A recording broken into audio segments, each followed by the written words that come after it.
Tany amin'ny taona 7 tany no nivoaka taniry zany a loatra izy tikely Nathan dia androany izy nokaloiny Nathan tato anatin'ny La Voix d'Or ary dia hitodika any amin'ny fidy isika.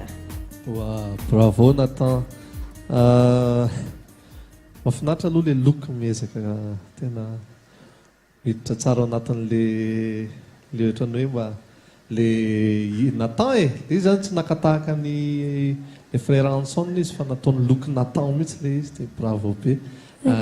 Manaraka an'izay za variana foana amin'ny fomba fiaborden'ny Nathan hira tsy any amin'ny anapozana azy foana no hitondrany an'le izy fa tena manana ny maha izy azy manana personnalité matanjaka be Nathan dia ny indro keliko teo fotsiny le farany kely le farany teo za tsy tena voafarany se tsara fotrany aotra kely ianao namarana azy fa hatramin'ny voalohany ka hatramin'ny farany tokony sira tsara foana sinon le rehetrarehetra bravo bravo.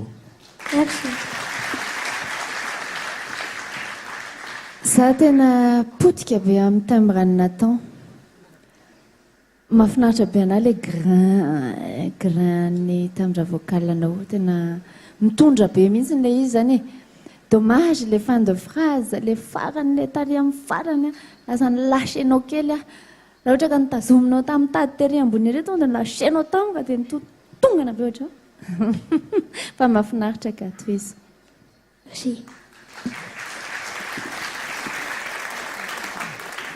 Za koa anisan'ny hoe tiako mihitsy ny zavatra hoentin'ny Nathan isako miakatra eo Nathan. Ny androany fotsiny a somary nanindrona kely ny sofiko le Nathan de taonina. Matetitetika le izy dia tena loko tena satria nisy lavalava kely tao anatin'le izy somary ny de taonina Nathan dia nanindrona kely ny sofiko izay fa mila mihaino tsara le mozika sy ny feon'ny Nathan manaraka. Merci. Merci Nathan.